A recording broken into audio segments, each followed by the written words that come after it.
I didn't see it at first. How could I? Love has a way of clouding your vision, doesn't it? When I met Ryan, everything about him seemed perfect. He was charming, attentive, and so full of life. He made me feel like the most beautiful, important woman in the world. We met at a bookstore.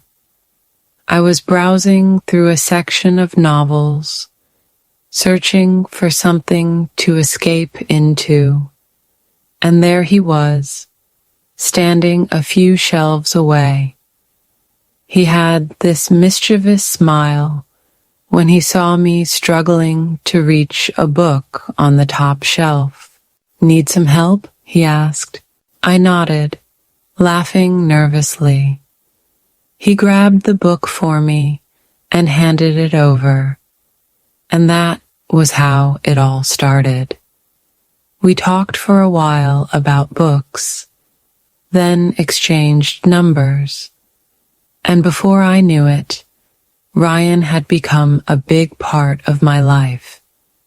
In the beginning, Ryan was everything I thought I wanted.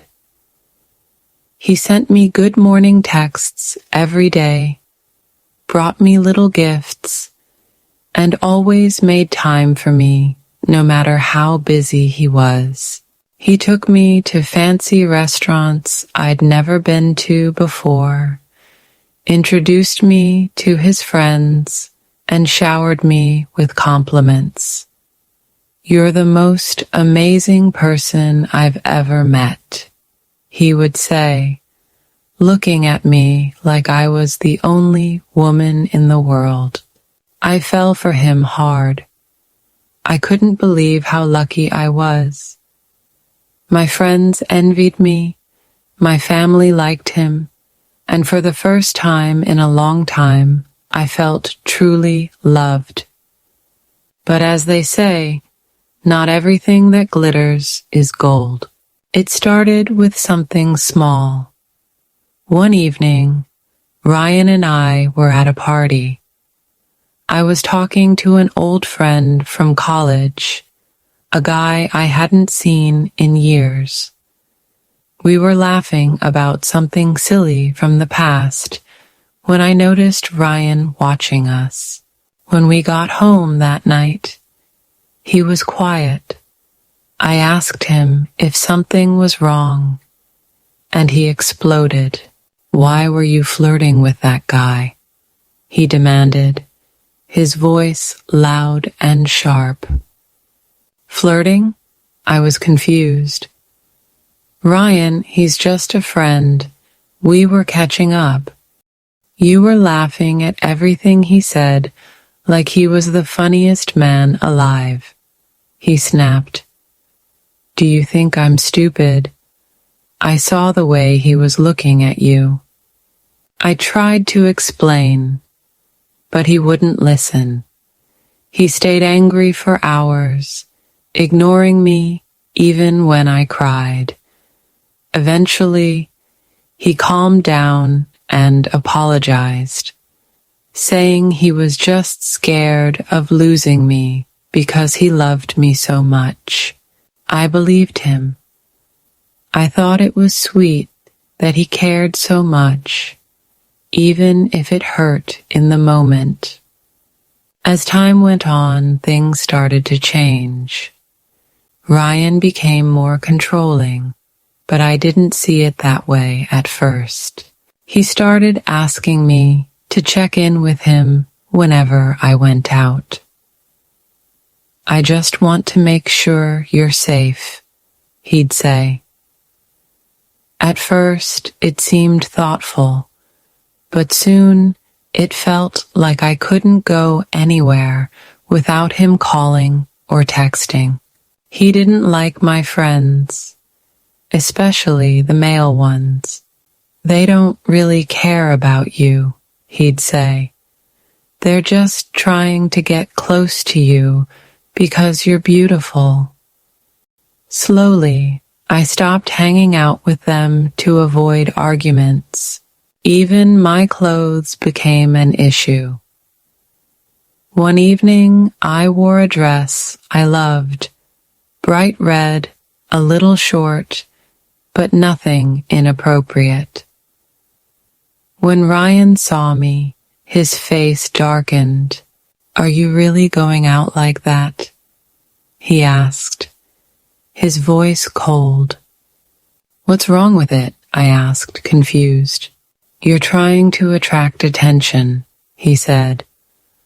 "Why would you want other guys looking at you when you're with me?" I ended up changing into something more modest to make him happy. Every time Ryan hurt me, he would apologize. He'd bring me flowers, hold me close, and promise to do better. "I just love you so much," he'd say. Sometimes I don't know how to handle it, and every time I forgave him, I told myself he was just passionate.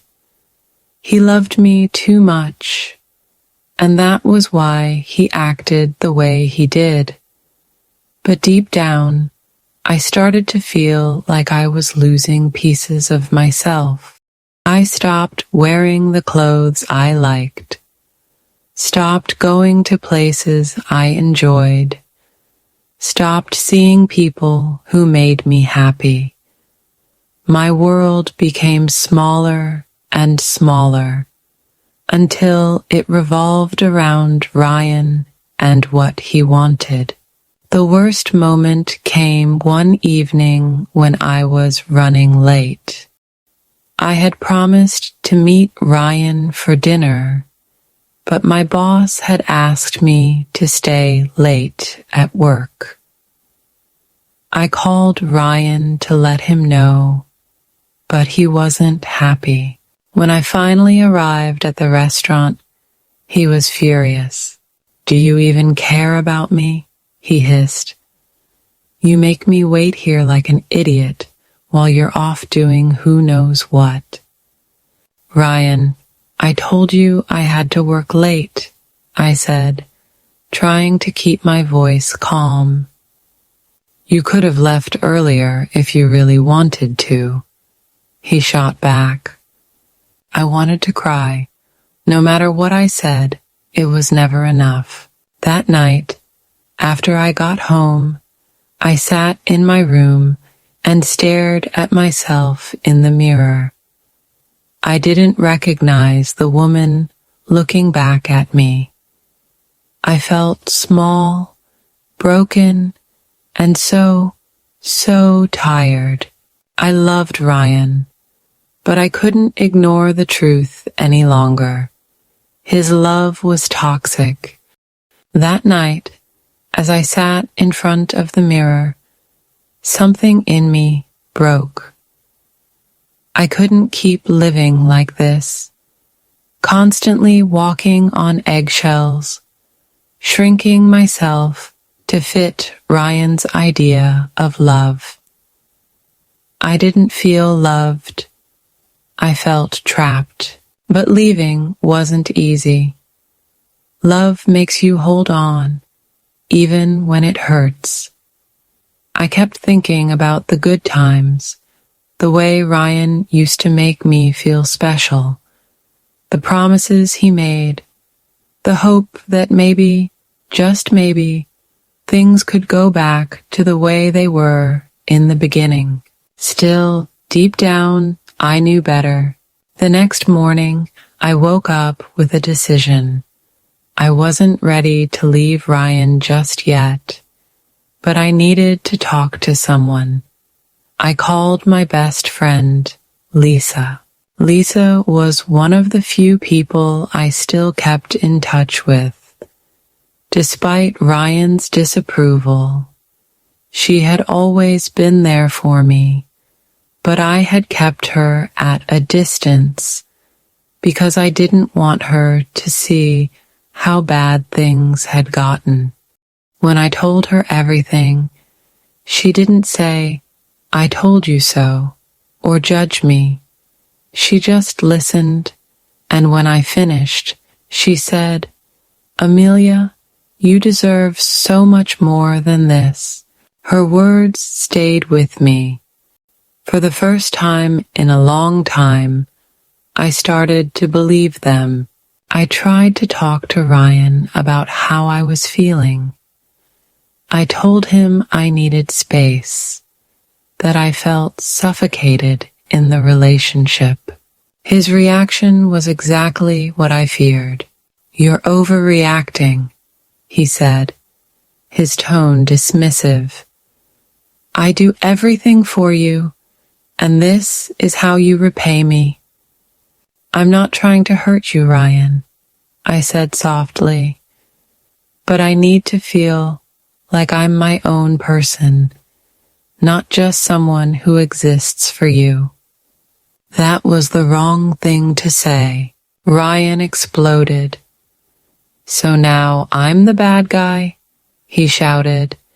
"After everything I've done for you? You're the ungrateful one, Amelia, not me." I sat there, silent, letting his words wash over me. But something inside me had changed. His anger didn't scare me the way it used to. Instead, it made me feel more certain that I needed to leave. The turning point came a few days later. Ryan and I were at a party hosted by one of his friends. I didn't want to go, but he insisted. At the party, I saw him for who he really was. Ryan was laughing, charming, the life of the party. But the moment I smiled at someone else or stepped out of his sight, his eyes would darken. He pulled me aside at one point and whispered harshly, "Stop trying to embarrass me." It was like a switch flipped in my mind. I realized I couldn't keep living like this, constantly worrying about what Ryan thought, constantly trying to avoid his anger. That night, I made up my mind. The next day, while Ryan was at work, I packed my things.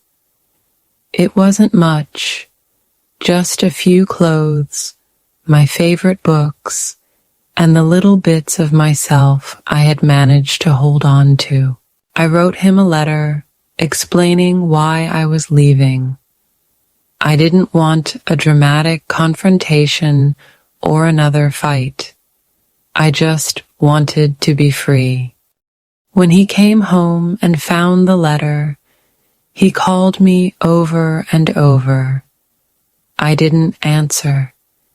His texts ranged from angry and accusing to desperate and apologetic. "I can change," he wrote. "Please don't leave me."